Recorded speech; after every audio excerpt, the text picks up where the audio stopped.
Welcome to our channel. And welcome sa atong mga new viewers ug ayaw mo kalimot sa pag-subscribe sa atong YouTube channel sa Radio Drama Bisaya.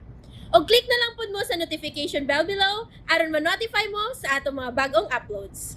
And daghang salamat sa pagpadayon ninyong pagsuporta o pagpadayong pagpaminaw sa atong mga nagkadaiyang Drama Bisaya.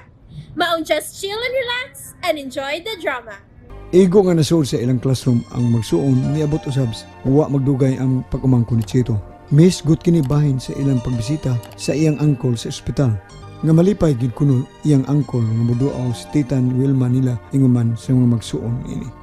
Igo na usab nga namati si Aling kang Jennifer. Nakabiya na ang pag-umangko ni Chito.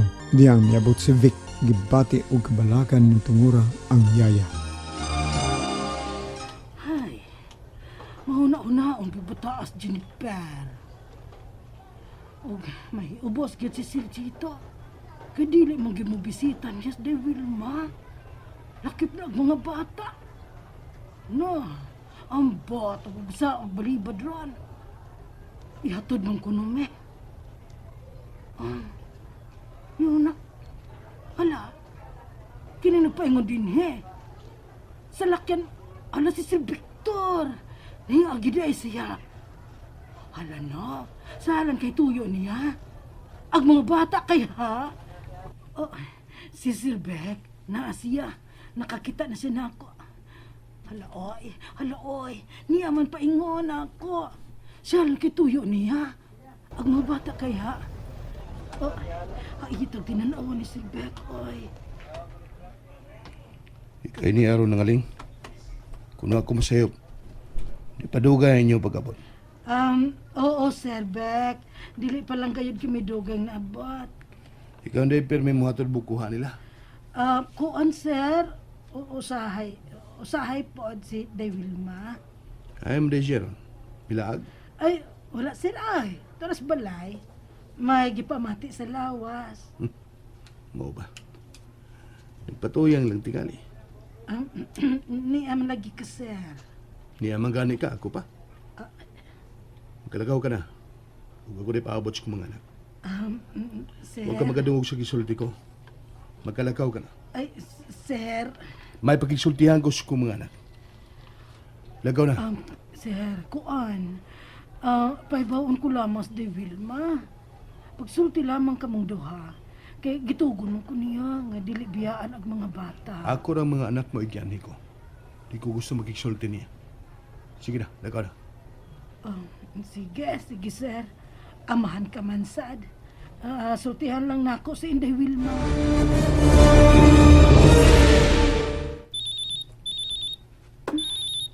Ang cellphone.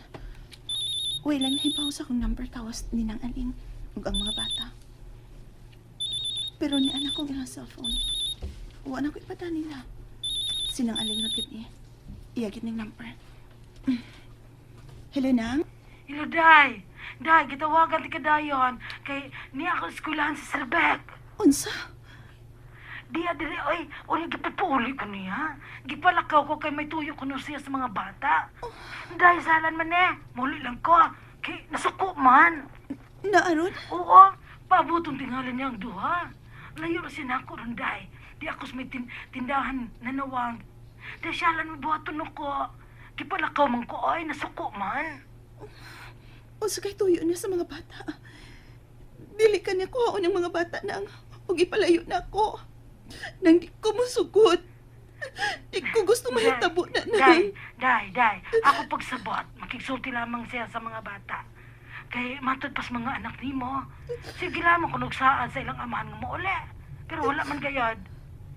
Mapasabot lang tingali si Sir Nila.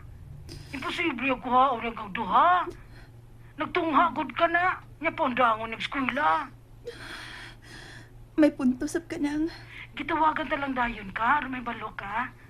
Pero kung gusto gag mo are, mas maayo. Aron magatubang mo duha. Pero naman kami notos ang klase sa mga bata. Dali na, ari diri day. Gusto ka nang. Sige mo na ako dayon. Ayaw na pagbiya ha. Mo na ako. Magtaksi lang ko. Paabot ako ng Aling. Bye. Ayaw ipalayo na ko ang ako mga anak, Rick. Maluoy ka. Magdali ko. Wa tingali pa da ang ilang mga cellphone kay. Wa man mo reply sa kong call o text.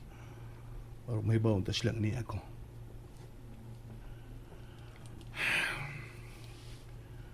Tuganan ko lang ka sila sa di mayong relasyon na mo sila inahan ng mga bata. Mayo ka. Dawaton sa ka nila si Mia. Dilaw na tingali. Tialaw niyang mahiubos lang ako. Huwag ilang kasilagan si Mia. Hapit ng resis nila. Huwaton ko sila hangtod nastig pamuhi. Si Day Wilma, nagtaksi gyud ay. Sugato na ako. Day! Day Wilma! Nang, hain siya. Day, ikaw lang pakita. Nagtuo na nga may paulin ako. Nato ay sa tindahan. Nato May kay wala pang manggawas ang mga bata. Dili mo masamok. Sige nang, arion ako. Ayaw naglakaw ha. Gisirahan ko tong bahay. Ay ko pihain Oh, sige, sige. Ani lamang ko. Duula na dito si Sir Beck. Pero, kalma lamang ha. Istorya lang kayod mo. Gawas sa resis nila. Tuwarang tingali mga mga bata silang bahon dito sa suod. Vic, Oh. Oy. Kipahibaw day ka sa konsentidor nga yaya. pansay tuyo mo nga ni Akaman. Vic, kung pugsun mo taang mga bata, naipaw ka na sa buhaton ko. Sa ibang pagpasakit ako, bisag magkausa. Wa ko mo sudya, di mo, Vic. Wa ko kamo sa muka kung hain mo ipuyo ang imong babae. Natural nga di ka mo buhat, anak. Tuod ka nagbisyo ka. Hagbay na ko ni mong gitunto. Dili na tinuod. Di na tinuod. Pa, yun saan sabi mo si mama pa, na naghilak man. Yun saan mo pa.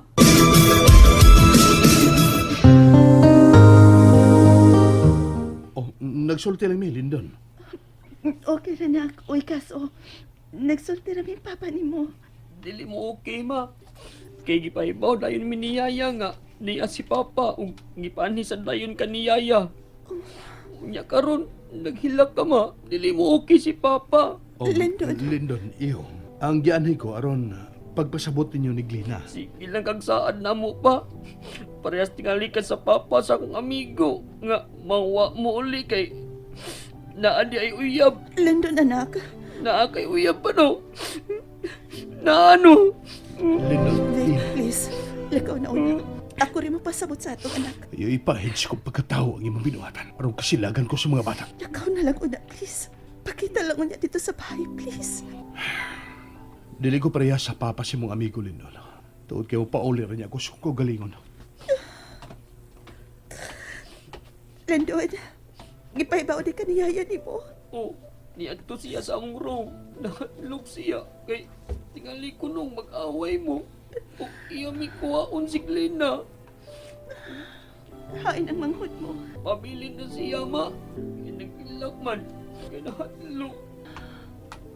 Day! Day! Sura! Gipahibalo ko ang mga bata. Magpidoon si Lindon. Tana si Vic. Nagasulti na, Mir. Nak, sige na. Sud nagbalik sa klase ni mo. Paabuton ka na mo niyaya ni mo, ha? Sige na, balik na. Kaingon ko, og magdako gaya din yung kasamok, Day. Niyara gayon mo sa eskwelahan sa mga bata. Di sab miingon ni anak ka bastos nang. Pinuk ka ng among tingog. Nagkahilak lang ko tungod sa sakit niyang sinultihan.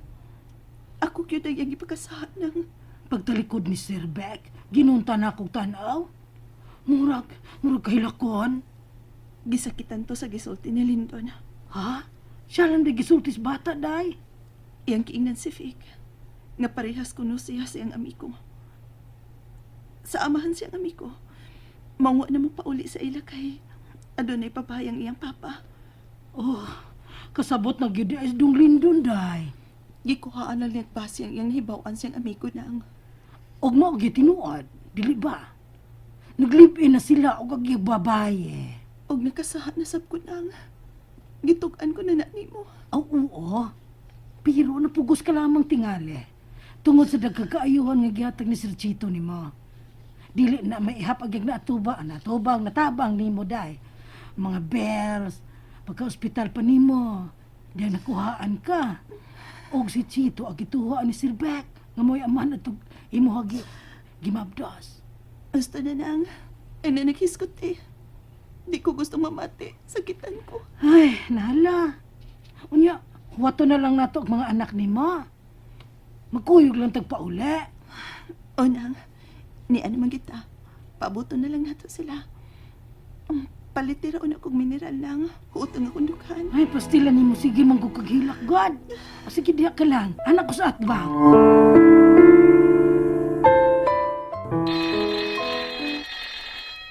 Ay, salamat. Nabuhi nag mga bata.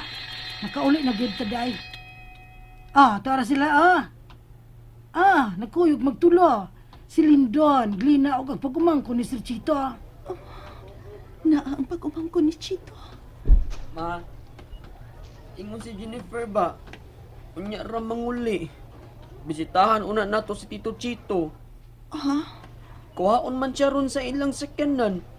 Adto una ta ni Tito Chito maha. Aron malipay si Tito ba nga bisitahon nato siya. And there you have it, everyone. Stay tuned sa atong next episode. Bye!